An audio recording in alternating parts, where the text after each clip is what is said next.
الحمد لله نحمده ونستعينه ونستغفره ونؤمن به ونتوكل عليه ونعوذ بالله من شرور أنفسنا ومن سيئات أعمالنا.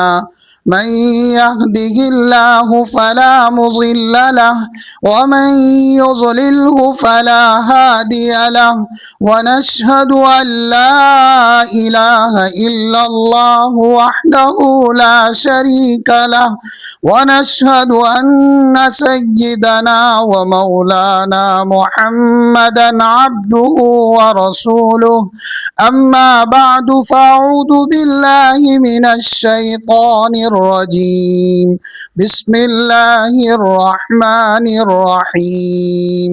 والعصر إن الإنسان لفي خسر إلا الذين آمنوا وعملوا الصالحات وتواصوا بالحق وتواصوا بالصبر. وقال تعالى في مقام آخر: إن عدة الشهور عند الله 12 شهرا في كتاب الله يوم خلق السماوات والأرض منها 4 حرم.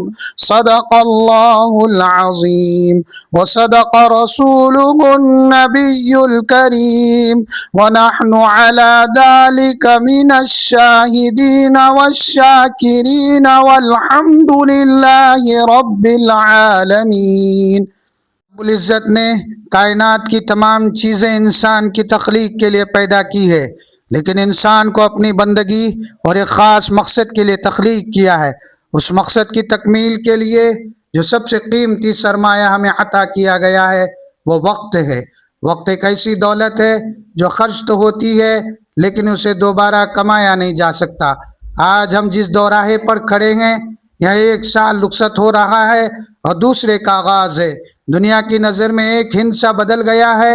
2025 عیسوی رخصت ہوا اور 2026 عیسوی کا سورج طلوع ہو چکا ہے۔ دنیا دار لوگ اسے جشن، ہنگاموں، چراغاں، اللہ و لعب کے ذریعے مناتے ہیں، لیکن ایک صاحب ایمان اور باشعور انسان کے لیے یہ وقت ہنگامہ آرائی کا نہیں بلکہ سکتہ طاری کر لینے کا ہے۔ یہ وقت رک کر اپنی پشت پر دیکھنے کا ہے کہ ہم نے پیچھے کیا چھوڑا۔ انسان کی سب سے بڑی نادانی یہ ہے کہ وہ سمجھتا ہے کہ میری عمر بڑھ رہی ہے، حالانکہ حقیقت یہ ہے کہ ہرگز تا لمحہ عمر کو گھٹا رہا ہے۔ ہماری زندگی کی مثال اس برف فروش کی سی ہے جس کی برف دھوپ میں رکھی ہو، وہ بکے یا نہ بکے اس نے پگھلانا ہی ہے۔ ہو رہی ہے عمر مثل برف کم، چپکے لمحہ لمحہ، دم بدم۔ ہمارا ہر گزرتا ہوا دن ہمیں قبر کے ایک قدم اور قریب کر دیتا ہے۔ اگر ہم نے اس پگھلتی ہوئی عمر سے نیکیوں کا سرمایہ اکٹھا نہ کیا تو سوائے حسرت کے کچھ ہاتھ نہ آئے گا۔ نئے سال کا آغاز صرف تاریخ بدلنے کا نام نہیں بلکہ یہ ایک آڈٹ کا وقت ہے۔ بحیثیت فرد یہ سوچا جائے کہ ہم نے گزشتہ سال میں کتنی نمازیں قضا کی، کتنے جھوٹ بولے، کتنے لوگوں کے حقوق غصب کیے اور کتنا وقت اللہ کی فرما برداری میں گزارا۔ اور بحیثیت ادارے اور تنظیم کے احتساب کیا جائے کہ ہماری جماعت اور ملی تنظیموں نے اس 1 سال میں امت کی فلاح کے لیے کیا عملی اقدامات کیے۔ کیا ہم صرف منصوبے بناتے رہے یا کچھ زمین پر بھی کر کے دکھایا؟ محترم دوستو، اسلام میں وقت محض ایک گزرتا ہوا لمحہ نہیں بلکہ یہ ایک امانت ہے اور اس کائنات کی سب سے قیمتی متاع ہے۔ وقت کی عظمت کا اندازہ اس بات سے لگائیے کہ اللہ رب العزت نے اپنی لافانی کتاب قرآن مجید میں جگہ جگہ زمانے اور وقت کے مختلف حصوں کی قسم کھائی ہے۔ اہل علم جانتے ہیں کہ اللہ تعالیٰ اپنی کتاب میں صرف اسی چیز کی قسم کھاتا ہے جو نہایت عظیم اور انسان کے لیے سبق آموز ہو۔ غور کیجئے، کبھی واللیل اذا یغشا والنہار اذا تجلی کہہ کر رات اور صبح کی قسم کھائی گئی، کبھی والفجر ولیال عشر کہہ کر صبح صادق اور 10 راتوں کی قسم کھائی گئی، کبھی والضحی واللیل اذا سجا کہہ کر چاشت اور سکون والی رات کی قسم کھائی گئی، کبھی فلا اقسم بالشفق واللیل وما وسق کہہ کر شفق کی لالی اور پردہ شب کی قسم کھائی گئی، اور سب سے بڑھ کر پوری انسانیت کو خسارے سے ڈرانے کے لیے پورے زمانے کی قسم کھائی گئی، والعصر ان الانسان لفی خسر۔ میرے بھائیوں، ان قسموں کا مقصد یہ بتانا ہے کہ یہ دن اور رات کا آنا جانا، یہ سورج اور چاند کا طلوع و غروب ہونا محض ایک فلکیاتی نظام نہیں، بلکہ یہ تمہیں ملنے والی مہلت کی گھڑیاں ہیں جو تیزی سے ختم ہو رہی ہے۔ اللہ تعالیٰ نے قرآن مجید میں منکرین حق سے ہونے والی ایک سوال کا ذکر فرمایا ہے جو ہم سب کے لیے لمحہ فکریہ ہے۔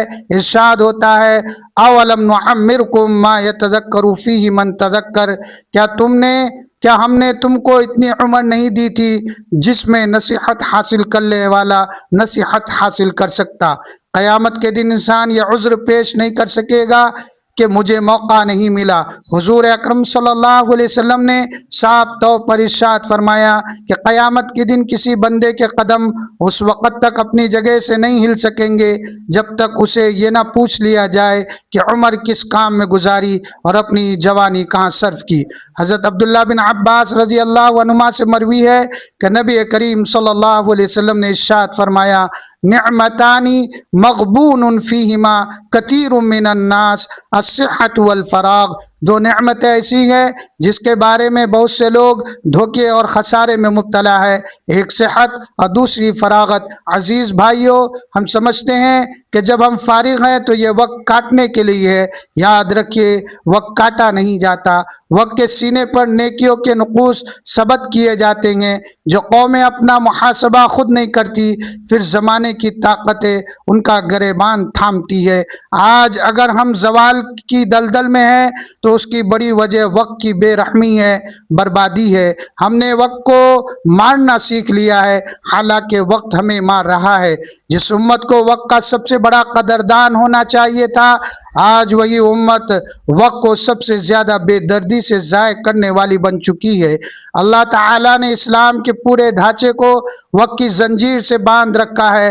غور کیجئے کہ اگر نماز وقت مقررہ سے 1 منٹ پہلے پڑھے تو نہیں ہوتی، وقت گزر جائے تو قضا ہو جاتی ہے، صبح صادق کے 1 سیکنڈ بعد تک کھائے تو روزہ نہیں ہوتا، اور غروب آفتاب سے 1 لمحہ پہلے افطار کر لے تو روزہ ٹوٹ جاتا ہے۔ اسی طرح قربانی ہو یا حج کے افعال، زکوٰۃ کا سالانہ نصاب ہو یا عیدین کی نماز، ہر عبادت وقت کے ساتھ جڑی ہے اور ہمیں چیخ چیخ کر کہہ رہی ہے اے مسلمان وقت کی قدر کر، یہ تیرے رب کا مقرر کردہ میزان ہے۔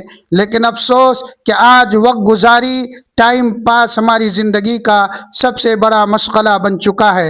ہوٹل بازی، بے مقصد سیر و تفریح، سوشل میڈیا کی بےہودہ ویڈیوز اور موبائل اسکرین پر گھنٹوں ضائع کرنا ہماری پہچان بنتی جا رہی ہے۔ ہماری شادی بیاہ کی تقریب میں جس طرح راتوں کو بے دردی سے ضائع کیا جاتا ہے وہ کسی المیہ سے کم نہیں۔ یہاں تک کہ ہماری دینی مجالس اور جلسوں میں بھی وقت کی پابندی کا خیال نہیں رکھا جاتا۔ پروگراموں کا دیر سے شروع ہونا اور بے مقصد طوالت اختیار کرنا اس بات کی دلیل ہے کہ ہم سے احترام وقت کا جذبہ رخصت ہو چکا ہے۔ حکماء فرماتے ہیں کہ وقت ضائع کرنا خودکشی سے زیادہ برا ہے، کیونکہ خودکشی تمہیں دنیا سے کاٹتی ہے جبکہ وقت کا ضائع کرنا تمہیں اللہ سے کاٹ دیتا ہے۔ وآخر دعوانا الحمد للہ رب العالمین۔